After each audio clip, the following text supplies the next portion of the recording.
students, welcome to our online classes. In today's talk, we are going to discuss about the registration of the company. So, if you see any company as it is an artificial person created by law, so compulsory it should be registered with the companies of corporate affairs. Okay, so let us go in detail. So, in joint stock company, either it may be private company or a public limited company. Compulsory it should be registered. So let us discuss what are the steps involved while registration of the company. The first step is obtaining DIN and a digital signature. So if you see here, మనము ఏదైనా ఒక company చూసామనుకున్నారా, so the first work of any promoter, what he need to do, he need to obtain the DIN number, that is director's identification number. Okay, so director's identification number unali. At the same time he should apply for the digital signature also. Ante వాళ్ళ digital signature కూడా assign చేసి పెట్టాలి. Because if you see in sole proprietor, the sole proprietor will sign all the documents, but whereas in joint stock company we have lots of members kada, అందుకనే మనం ఏం చేయాలి, digital signature and directors identification number ని registration చేయాలి. So after getting the registration మళ్ళీ మనం ఏం చేయాలన్నా అంటే we need to verify that one. So DIN number and verification కోసం, suppose if you are running any one person company, we need to register with the company's form INC2. And ఒకవేళ other than one person companies, joint stock companies, public limited, private limited, ఇలా another companies ఉన్నాయనుకోండి, అవన్నీ కూడా మనము INC7 form నుంచి verification చేసుకోవాలి. ఓకేనా? This is about the obtaining DIN number. So after getting the DIN number, the second step is application for approval of name. So as it is an artificial person, it should have some specific name. So for that purpose, మనం ఏం చేయాలన్నా we need to give one name. So మన company కంటూ separate name అనేది ఉండాలి. Example SBI, Tata, Reliance, ఇలా వాటి specific names ఉన్నాయి కదా, అలాగే మన కంపెనీ కూడా స్పెసిఫిక్ నేమ్ అనేది రిజిస్ట్రేషన్ చేసుకోవాలి. సో ఈ నేమ్ అనేది it should B according to the guide lines of emblems and names act 1950. Okay, so ఈ యాక్ట్ ప్రకారం కంపల్సరీ కూడా అది యాక్సెప్టబుల్గా ఉండాలి అన్నమాట. సో ఇక్కడ ఎంబ్లమ్స్ అండ్ నేమ్స్ యాక్ట్ ఏం చెప్తుంది అంటే, ఎనీథింగ్ మీరు ఏదైతే నేమ్ ప్రిస్క్రైబ్ చేస్తారో అది ఎవ్రీ పర్సన్ కూడా యాక్సెప్ట్ చేసే విధంగా ఉండాలి అన్నమాట. ఓకేనా? యాక్సెప్ట్ చేయాలి. అండ్ ఇది వేరే కంపెనీస్కి సిమిలర్ నేమ్ అయ్యి ఉండకూడదు. ఓకేనా? నెక్స్ట్, కింగ్స్, క్వీన్స్ అనే నేమ్స్ రాకూడదు. ఇలా మనకి సర్టెన్ రూల్స్ ఉంటాయి కదా, ఈ రూల్స్ అన్నీ పాటిస్తూ మనము ఒక నీట్ గుడ్ నేమ్ని ప్రిస్క్రైబ్ చేస్తే అది మళ్ళీ ఏం చేయాలన్నా రిజిస్ట్రేషన్ ఆఫీస్లో ఇవ్వాలి. ఓకేనా? రిజిస్ట్రేషన్ ఆఫీస్లో ఇస్తే వాళ్ళు ఏం చేస్తారు, within 14 days of our application, మనం అప్లికేషన్ పెట్టిన 14 days లోపు వాటిని వాళ్ళు యాక్సెప్ట్ చేస్తారు. ఓకేనా? అంటే మీరు ఈ నేమ్ పెట్టేసుకోండి, మీ కంపెనీకి ఈ నేమ్ ఇచ్చేస్తున్నాము అని చెప్తారు. సో మనకి ఎప్పుడైతే నేమ్ సెలెక్షన్ కంప్లీట్ అవుతుందో, after completion of that name selection మళ్ళీ ఏం చేయాలి, వితిన్ 3 months ఆ నేమ్ని మనము రిజిస్ట్రేషన్ చేయించుకోవాలి. ఇన్ కేసు మీరు ఒకవేళ 3 months లోపు రిజిస్ట్రేషన్ చేయించలేదనుకోండి, ఆ నేమ్ మళ్ళీ వేరే వాళ్ళు తీసుకునే రైట్స్ ఉంటాయి. అందుకనేనా మనం ఏం చేయాలి, after fixing our name within 3 months అది మా కంపెనీ నేమ్గా కన్సిడర్ చేస్తున్నాము అని చెప్పేసేయాలి.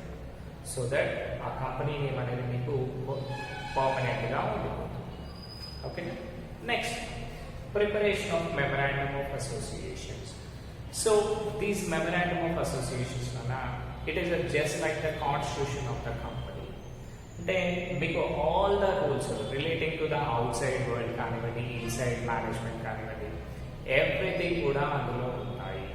బికాస్ మీరు ఏదైనా డిస్టర్బెన్సెస్ అయ్యాయనుకోండి, కాన్ఫ్లిక్ట్స్ వచ్చాయనుకోండి, అప్పుడు ఏంటి, మనకి రిటర్న్ డాక్యుమెంట్ లేదనుకోండి అన్న, వాట్ హ్యాపెన్స్, డిఫరెన్సెస్ అనేవి క్లోజింగ్ ఆఫ్ ద కంపెనీ వరకు వెళ్తాయి. అందుకనే ముందే మనం ఏం చేయాలి, we need to prepare memorandum of associations. అంటే మన company what are its objectives, next what is the relationship between the outside world, అంటే వీళ్ళు అవుట్ సైడ్ వరల్డ్తో ఎలాంటి ఇంటరాక్షన్స్ కోసం వర్క్ చేస్తున్నారు, ఇవన్నీ కూడా చెప్పేదాన్ని మనము మెమరాండమ్ ఆఫ్ అసోసియేషన్స్ అని పిలుస్తాం అన్నమాట. ఫర్ ఎగ్జాంపుల్, మీరు ఒక మ్యాగీ కంపెనీ స్టార్ట్ చేస్తారు.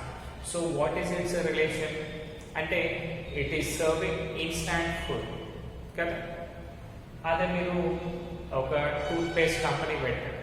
టూత్పేస్ట్ కంపెనీ మీకు ఫర్ శానిటైజేషన్ అనుకోండి, ఓకే. ఇలాగా అంటే ఎవ్రీథింగ్ కూడా మనము మన కంపెనీ వల్ల అవుట్ సైడ్ వరల్డ్కి ఎలాంటి రిలేషన్స్ ఉంటాయి, మళ్ళీ వీళ్ళ రూల్స్ అండ్ రెగ్యులేషన్స్ ఏంటి, మళ్ళీ what is the capital subscription, అంటే వీళ్ళు ఎంత అమౌంట్ తోటి బిజినెస్ని స్టార్ట్ చేస్తున్నారు, అవన్నీ కూడా మనకి మెమరాండమ్ ఆఫ్ అసోసియేషన్స్లో ఉంటాయి. సో అందుకనే దీన్ని మనము కాన్స్టిట్యూషన్ ఆఫ్ ద కంపెనీ అని పిలుస్తున్నాము. సో ఇవన్నీ కూడా కన్నా నీట్గా రాసి and it should be sign by the members, ఓకేనా. ఇందులో డైరెక్టర్స్ ఉన్నారు కదా, ఈ డైరెక్టర్స్ అందరూ కూడా అందులో కంపల్సరీ చదివి స్టాంప్, కంపెనీ స్టాంప్ వేసి సిగ్నేచర్స్ చేయాలి. అది ఎంతమంది చేయాలి, that is public limited company అనుకోండి, మినిమం 7 మెంబర్స్ చేయాలి సిగ్నేచర్. అదే ప్రైవేట్ లిమిటెడ్ కంపెనీ అనుకోండి అన్న, only 2 members more than enough. So minimum 2 members చేస్తే వాటిని మనము యాక్సెప్ట్ చేస్తారు. ఎవరు, మినిస్ట్రీ ఆఫ్ కార్పొరేట్ అఫైర్స్ వాళ్ళు. నెక్స్ట్ ఇప్పుడు మనం బేసిక్గా చూసామనుకుంటున్నాం, ఇప్పుడు ప్రైవేట్ కంపెనీ అయితే 2 మెంబర్స్ కూడా అవసరం. ప్రజెంట్ సిచ్యువేషన్లో కన్నా only 1 person is enough to sign on memorandum of associations. Okay, now let us go with the next point, preparation of articles of association. So what these articles of associations will say, that is it contains all the rules and regulations relating to the internal management of the company. అంటే ఆ business లోపల ఏమేమి జరుగుతున్నాయి ఇవన్నీ కూడా మనం ఒక ఫార్మాట్లో రాసేదాన్ని ఆర్టికల్స్ ఆఫ్ అసోసియేషన్ అంటాం. Example, what are the rules, directors powers and functions ఏంటి, next share holders powers and functions ఏంటి, ఎంప్లాయీస్ ఎలాంటి వర్క్స్ చేయాలి, and what is the salary for them, what are their addresses, ఓకేనా. So కంపెనీలో ఉన్న ప్రతి థింగ్కి, ప్రతి టాస్క్కి కూడా ఈ articles of association. Private company అనుకుంటానా, compulsory it should prepare its own articles of association. అదే మీరు పబ్లిక్ లిమిటెడ్ కంపెనీ వెళ్ళారనుకోండి, మీరు new articles of association form చేయాల్సిన అవసరము ఏమీ లేదు. Because we have table F schedule 1 of act. So companies యాక్ట్లో చూసుకుంటే టేబుల్ ఎఫ్ షెడ్యూల్ 1 ప్రకారం మనకు all articles of association already government decide చేసి పెట్టింది. సో జస్ట్ వాటిని ఫాలో అవుతే చాలు. Okay, by this we have prepared articles of association. So after completing all these forms, what we need to do, we need to prepare some other documents. That is, the first one is consent of the first directors. So మనకి board of directors చాలా మంది ఉన్నారు, but the first representation ఎవరికి ఇస్తున్నాము, so ఆ person ఏం చేయాలి అంటే compulsory he need to agree with all the terms and conditions. Okay, so ఇతను ఏం చేయాలి అంటే రిటర్న్ కన్సెంట్ ఇవ్వాలి అన్నమాట. సో నేను ఇవన్నిటి కూడా యాక్సెప్ట్ చేస్తున్నాను అని చెప్పేసి ఫామ్ నెంబర్ DIR-2లో ఇతను రిజిస్ట్రేషన్ ఆఫ్ ద కంపెనీకి ఇచ్చేసేయాలి. Next power of attorney. So power of attorney అనా సపోజ్ ఆ పర్సన్ లేకపోతే నెక్స్ట్ పవర్స్ ఎవరికి ఇవ్వాలి? ఓకేనా.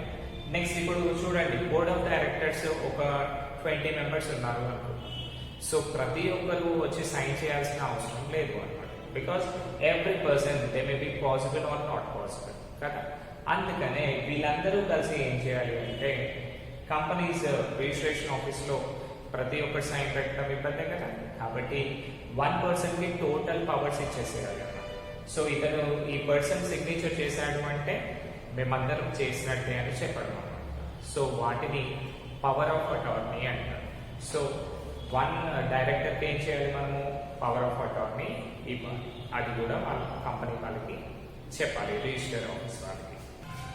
Next notice of registration office. So before incorporation of the company, అంటే మీరు కంపెనీ స్టార్ట్ చేయకముందే రిజిస్ట్రేషన్ ఆఫీస్ కనుక డిసైడ్ అయ్యారనుకోండి, కంపల్సరీ ఆ ఫామ్ కూడా ఫిల్ చేయాలి అన్నమాట. సార్ ఆల్రెడీ మేము ఈ లొకేషన్లో రిజిస్ట్రేషన్ ఆఫీస్ ఉంది కదా, అక్కడే మేము మా కంపెనీ టోటల్ అఫైర్స్ చూసుకోవాలి అనుకుంటున్నాము అని చెప్పాలి. ఇన్ కేస్ మీరు ఒకవేళ డిసైడ్ కాలేదు అనుకుంటున్నా, ఆఫ్టర్ రిజిస్ట్రేషన్ మీరు అప్ టు 30 days వరకు టైం ఉంటుంది. ఆ 30 days లోపు మీకు నియర్ బై ఏరియా ఎక్కడ ఉంటుంది, రిజిస్ట్రేషన్ ఆఫీస్ ఏదైతే బాగుంటుంది, అవన్నీ కూడా మీ డైరెక్టర్స్ అండ్ మీ పార్ట్నర్స్తో డిసైడ్ చేసి చెప్పవచ్చు. And last, particulars of the director. So all the details related to the directors, board of directors ఎంతమంది ఉన్నారు, నెక్స్ట్ అందులో డైరెక్టర్ ఎవరు, మేనేజర్ ఎవరు, అండ్ ఇవన్నీ కూడా with in 30 days. So along with the memorandum of associations and articles of association, ఇవన్నీ తీసుకొని మనం ఏం చేయాలన్నా విత్ ఇన్ 30 daysలో ఇవన్నీ కూడా సబ్మిట్ చేయాలి. సో ఈ డాక్యుమెంట్స్ అన్ని సబ్మిట్ చేస్తే సరిపోతుంది. And next point statutory declaration. So statutory declaration అంటే, సో మేము ఇవన్నిటికి కూడా యాక్సెప్ట్ చేస్తున్నాము and everybody is ready to start the company అని చెప్పడం అన్నమాట. సో ఈ స్టాచ్యుటరీ డిక్లరేషన్లో ఏం చేయాలన్నా, we need to fill the form INC 8 with register. So మనకి రిజిస్టర్ ఆఫీసర్ ఉంటాడు కదా, అతని దగ్గరికి వెళ్ళి INC 8 ఫామ్ని ఫిల్ చేయాలి. ఫిల్ చేసి వాటన్నిటిపైన మనం అందరం కూడా సైన్లు చేసామంటే మేమందరం కూడా కంపెనీ స్టార్ట్ చేయడానికి ఒప్పుకుంటున్నాము. అండ్ ఫస్ట్ టైం మనం అన్నీ ఇచ్చేసాం, memorandum of associations, articles of association, attorney, power of attorney, first directors, ఇవన్నీ చెప్పాం కదా. ఇవన్నిటి కూడా మేము యాక్సెప్ట్ చేస్తున్నాము అని అర్థం అన్నమాట. Next one, filling application form. So ఇప్పుడు ఇవన్నీ డాక్యుమెంట్స్ మనం సెట్ చేసుకున్నాం కదా, ఇప్పుడు ఏం చేయాలి మనము, we need to fill the form. So ఈ ఫామ్లోనైనా ఎవ్రీథింగ్ కూడా చాలా నీట్గా చదివి రాయాలి. So what are the forms we need to enclose with them. ఓకేనా. సో రిజిస్ట్రేషన్ అప్పుడు ఏమేమి పెట్టాలి అంటే, first one memorandum of associations duly stamp, అవన్నీ నీట్గా స్టాంప్ చేసి సిగ్నేచర్స్ చేసి ఇవ్వాలి. Next articles of association. ఓకేనా, కంపెనీ అప్పుడే ఆర్టికల్స్ ఆఫ్ అసోసియేషన్ ప్రిపేర్ చేశాం కదా, వాటికి కూడా ఇవ్వాలి. నెక్స్ట్ డైరెక్టర్స్ ఎవరైతే ఉన్నారో వాళ్ళందరూ కూడా అగ్రీ చేసినట్టు is the board of director అని చెప్తాం కదా మనము. సో ఎవిడెన్స్ అగ్రిమెంట్ ఏదైతే చేశామో, ఫుల్ టైం డైరెక్టర్ ఎవరు ఉంటారు, బోర్డ్ ఆఫ్ డైరెక్టర్స్ ఎవరు, నెక్స్ట్ ఎవరి కంపెనీని కంటిన్యూగా మేనేజ్ చేస్తున్నారు, అవన్నీ కూడా ఫార్మ్స్ రిజిస్టర్ ఆఫీస్కి ఇవ్వాలి. Next power of attorney. So ఈ ప్రమోటర్స్ అందరిలో ఒక 5 ప్రమోటర్స్ ఉన్నారు అనుకుంటున్నా, only 1 person will be having power of attorney. So అతని నేమ్ ఎవ్రీథింగ్ కూడా చెప్పాలి. Next return letter of the first director. So first director అంటే he is the main person. So అతను ఏం చేయాలి, రిటర్న్ లెటర్ ఇవ్వాలి. సో మేము ఇది యాక్సెప్ట్ చేస్తున్నాము. Next original letter approving the name of the company. So మనము ముందే ఎంప్లాయ్మెంట్స్ యాక్ట్ 1950 ప్రకారము నేమ్ని రిజిస్ట్రేషన్ చేశాం కదా, ఆ నేమ్ని కూడా రిజిస్టర్ ఆఫీసర్కి ఇవ్వాలి. Next notice of registration office.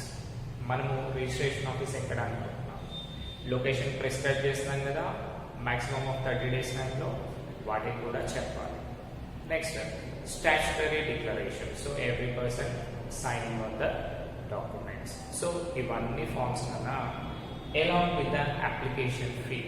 మనము గవర్నమెంట్లో ఏదైనా కంపెనీ రిజిస్ట్రేషన్ చేయించుకోవాలి అనుకోండి, కంపల్సరీ వాళ్ళకి రిజిస్ట్రేషన్ ఫీ పే చేయాలి కదా.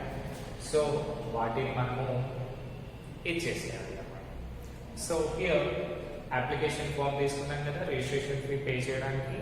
నా will go with the payment of registration fee. So మళ్ళీ మనం ఏం చేయాలి, according to our company. So based upon our company worth మనకి రిజిస్ట్రేషన్ ఫీ అనేది గవర్నమెంట్ డిసైడ్ చేస్తుందన్న. సో ఈ రిజిస్ట్రేషన్ ఫీ ఏం చేయాలి, towards the registration of the company మనము గవర్నమెంట్కి పే చేయాలి. Maximum it will be paid in TD forms. Okay, and the last point that is incorporation of certificate. So this is the last and final stage అన్న incorporation certificate. అంటే మీరు company registration చేసుకున్నాక by following all the above procedures, మనం ఇంతకుముందు ఏవైతే discuss చేసామో ఆ procedures అన్ని ఫాలో అయ్యాక మీకు కంపెనీ వాళ్ళు ఏం చేస్తారు, they will give one certificate of incorporation. అంటే మీరేంటి, మీరు ఇచ్చిన ప్రతి ఒక్కటి కూడా పర్ఫెక్ట్గా ఉన్నాయి, సో మీరు కంపెనీ స్టార్ట్ చేసుకోండి అని చెప్పి కంపెనీస్ వాళ్ళు ఏం చేస్తారన్నా వాళ్ళు ఒక ఫామ్ని మనకి ఇస్తారు. సో ఆ ఫామ్ని మనము ఇన్కార్పొరేషన్ సర్టిఫికేట్ అంటాం. సో దీని నెక్స్ట్ స్టెప్ ఏంటి, యాజ్ ఎ పబ్లిక్ కంపెనీ అనుకోండి వీళ్ళు ఏం చేయాలి, క్యాపిటల్ సబ్స్క్రిప్షన్కి వెళ్ళాలి. అదే ప్రైవేట్ కంపెనీ అవుతానన్నా then they can immediately start the business. But మీరు లీగల్గా చూసారనుకుంటున్నా ప్రైవేట్ కంపెనీ కూడా ఏం చేయాలి, commencement of the business certificate వచ్చాకే చేయాలి. బట్ ప్రైవేట్ వాళ్ళు ఏంటి, ఆల్రెడీ క్యాపిటల్ సబ్స్క్రిప్షన్ వాళ్ళకి ఉంటుంది కాబట్టి వాళ్ళు డైరెక్ట్గా స్టార్ట్ చేస్తారు. ఓకేనా? Hope you all understood the class. Thank you.